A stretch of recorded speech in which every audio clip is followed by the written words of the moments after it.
sou Tainá, esse é o Dias Radiantes e que bom que você está aqui.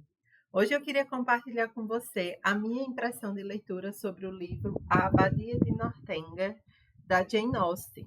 Esse é o segundo livro que eu leio da autora. O primeiro que eu li foi Orgulho e Preconceito. Eu preciso contextualizar você antes de entrar realmente nas minhas impressões de leitura, porque elas estão diretamente relacionadas ao que eu pensava sobre Jane Austen. Então, a primeira coisa que você precisa saber é que eu nunca fui fã de histórias de romance, histórias românticas. Já lá com os meus 13 anos, eu preferia ler Drácula ou Sherlock Holmes do que ler uma história de amor encantadora.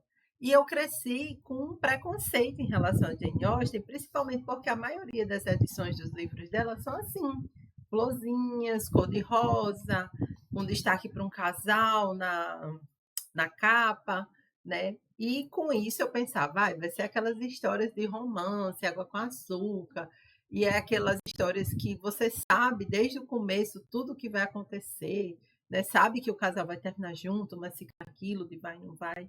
Então não me interessava, achava muito história de mulherzinha. Talvez um dia eu possa até fazer um vídeo discutindo a fundo essa concepção do que é história de mulherzinha e como isso é visto como literatura inferior. Mas hoje esse não é o tópico, né? Essa era a minha visão de antes. Até que um belo dia eu pensei a seguinte coisa. Peraí, se de fato a Jane Austen fosse uma simples escritora de romances de mulherzinha, ela não teria todo o prestígio e todo o reconhecimento que ela tem. Porque para as mulheres se afirmarem no espaço enquanto autora de qualidade, ter prestígio, de ser publicada, de ser traduzida, mesmo em vida, ainda mais na época que a Jane Austen viveu, ela deve ter algum mérito literário. Porque se ela não tivesse, primeiro, ela nem seria publicada. Segundo, não seria traduzida da forma como ela é. E terceiro, não teria permanecido ao longo do tempo como ela permaneceu. Então, esse questionamento me lançou a curiosidade de conhecer a escrita da autora e eu escolhi para o livro mais conhecido dela, Orgulho e Preconceito, para conhecer mesmo a escrita. Assim, eu não achei que eu ia gostar, mas eu queria ter a minha própria opinião, sair do campo do preconceito e ir para o campo, pelo menos, da opinião experimentada. Eu realmente li e eu formei minha opinião. E eis que, à medida que eu ia lendo o livro, meus preconceitos iam todos caindo por terra. Porque, embora eu ache que muita gente ainda fica, mesmo depois da leitura, nessa visão superficial da Jane Austen, ela é, de fato, uma autora fantástica, com a qualidade literária excelente. E aí eu quebrei meus preconceitos, né? Amei o livro, mas parei por aí, não fiz nenhuma outra leitura da autora. Então, até que um dia eu estava andando pelo shopping, tem aquelas feirinhas de livro, que são os livros bem baratinhos, e eu vi esse aqui, acho que por R$ 20 ou R$ 15, e decidi comprar. Não é a melhor das melhores das edições, porque a letra é bem pequenininha. Deixa eu mostrar para vocês. A letra é bem pequenininha e bem apertada. Embora o papel seja amarelado, não é aquele papel de muita qualidade, não. É um papel bem poroso, que não é bom de anotar, que é uma coisa que eu gosto de fazer nos livros. Mas estava baratinho, eu queria ler outra obra da autora e vi nisso uma oportunidade e escolhi esse aqui. O que eu queria ler mesmo, o segundo, né, essa minha segunda leitura dela, era o Razão e Sensibilidade, ou Razão e Sentimento, mas não tinha. Então foi esse aqui mesmo. Esse livro aqui é pela editora Pé de Letra e a tradução é de Érica Patrícia Moreira e João Pedro Nodari. E aqui a nossa querida protagonista é a Catherine Morland. Bom, a Catherine é uma menina de uma cidade pequena, de uma família, digamos, de classe média baixa. Claro que a noção de classe média não estava tão consolidada na época dos livros que a Jane Austen escreveu, mas acho que a gente pode entender dessa maneira. Ela mora numa cidade pequena, então um casal de tios dela que mora numa cidade que chama Bath, que é super badalada, até hoje parece que ainda é assim, convida ela para morar com eles um tempo. Pelo que eu percebo, e até onde eu sei, isso era um costume comum na Inglaterra, e eu acho que, em certa medida, até hoje isso acontece. Né? Pessoas que têm muitas posses, muito dinheiro, e que, principalmente quando não tem filho, acabam escolhendo um sobrinho para meio que apadrinhar a pessoa, né? Então chama a pessoa para morar consigo quando está mais velha, porque a pessoa faz companhia, dá um suporte e acaba usufruindo ali da riqueza da pessoa. Então é isso que acontece com a Caterine. A família, os pais dela ficam muito contentes porque uma vez que ela vai circular nesse ambiente de pessoas de classe média alta, né, pessoas mais abastadas, ela, como uma jovem moça em idade de casar, pode ter acesso a conhecer um bom partido, né, e vir a ter um bom casamento.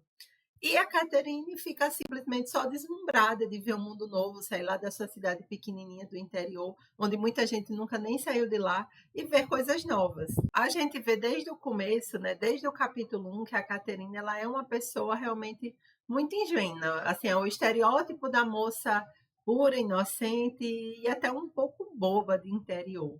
E quando ela chega lá embaixo, ela vai ter que lidar com toda aquela rede de relações, intrigas, né, de inveja que existe entre os círculos da alta sociedade. E a tia que a acompanha, por ser já bem idosa, não tem ainda toda essa malícia, não consegue ter a inserção necessária para colocá-la no meio dos jovens. Mas acaba que elas indo a alguns bailes e tudo, ela conhece algumas outras moças que, particularmente uma que é muito mais esperta, é inteligente e vê, inclusive, a posição da tia dela, que está numa família mais rica que a da moça, então vê a oportunidade de subir um pouquinho, né? Cada um tem o seu degrauzinho ali, e essa moça acaba fazendo amizade com ela e sendo a companhia nesse ciclo ali de relações de jovem. E aqui entra uma das coisas que eu acho mais notável na escrita da Jane Austen, é que como ela retrata essas relações sociais, ao mesmo tempo fazendo um jogo de figura de fundo e figura de destaque, em que hora ela está dando destaque para aquelas situações e para aquelas convenções, como se elas de fato importassem, como se de fato fosse importante o vestido que a moça usou no baile, e hora ela está fazendo uma crítica a essa mesma sociedade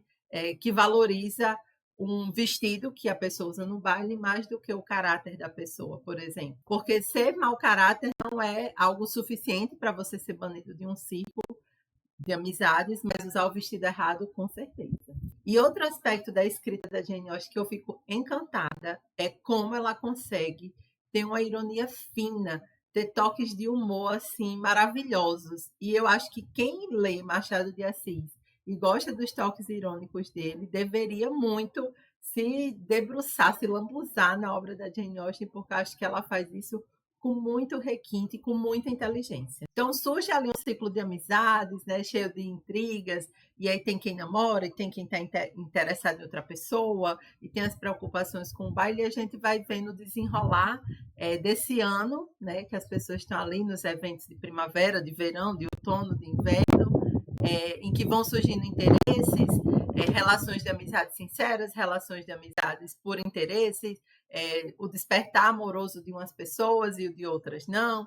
Então tem toda essa parte, digamos assim, de romance que interessa e todo esse jogo de ironia, de crítica social que a autora vai colocando com muita sutileza, que para algumas pessoas pode passar batido, mas que quem conseguir prestar atenção vai se deliciar aproveitando o melhor dos dois mundos. E uma das críticas sociais mais importantes que eu acho que a Jane Austen faz é em relação à posição da mulher na sociedade.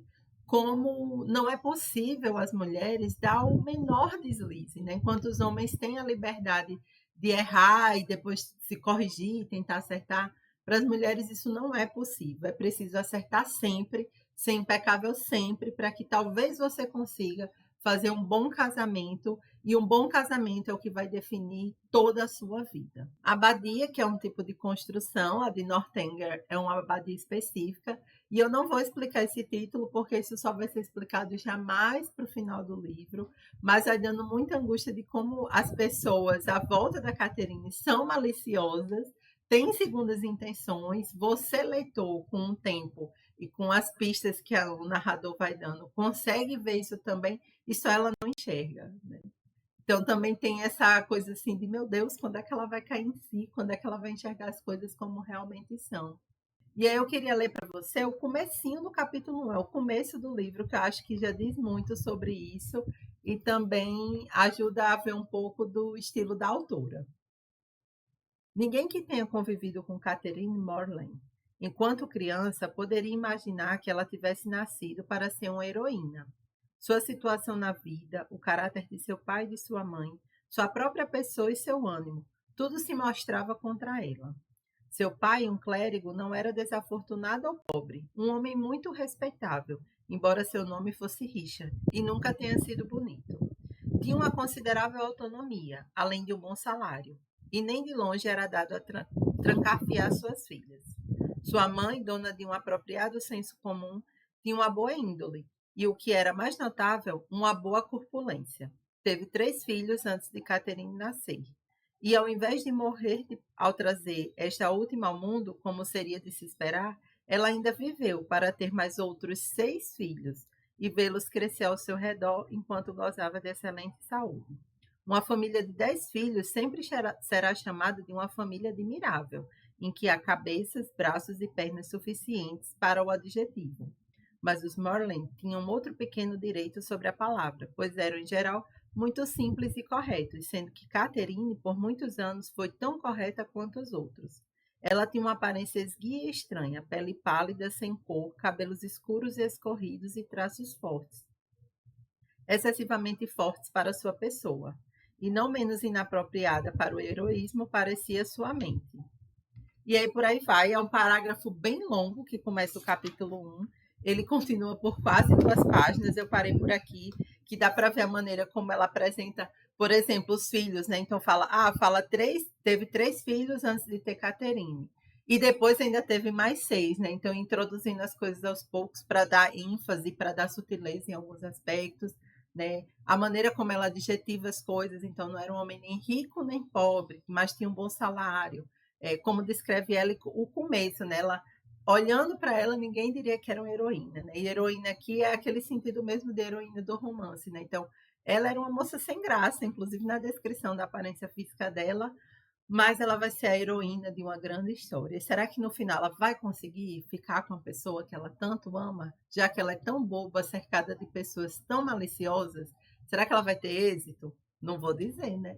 E uma coisa que eu acho que no final dá para dizer que ainda assim, isso aqui é um livro romântico, é que apesar de todas essas críticas em relação à sociedade, à posição social da mulher, a como o casamento se dava muito mais por interesses econômicos e sociais, né, de reputação, do que por interesses amorosos, eu acho que a Jane Austen era de fato uma romântica, porque pelo menos nesses 2 livros que eu já li dela, dá para ver aquela nota de que a verdadeira riqueza mais do que casar com alguém de posses, é casar com alguém que você ama. Mas ela não cai naquela ingenuidade tola de dizer, mas se você passar fome do lado de quem você ama, ainda assim será maravilhoso. Não, é importante ter dinheiro, né? Isso fica bem claro, mas que só o dinheiro não é suficiente para uma vida feliz, como provavelmente muitas mulheres da época dela acreditavam e talvez muitas mulheres até hoje. Então, fica aqui a minha recomendação dessa autora maravilhosa, talentosíssima, que serve tanto para quem gosta de livros com humoria refinada e crítica social sutil,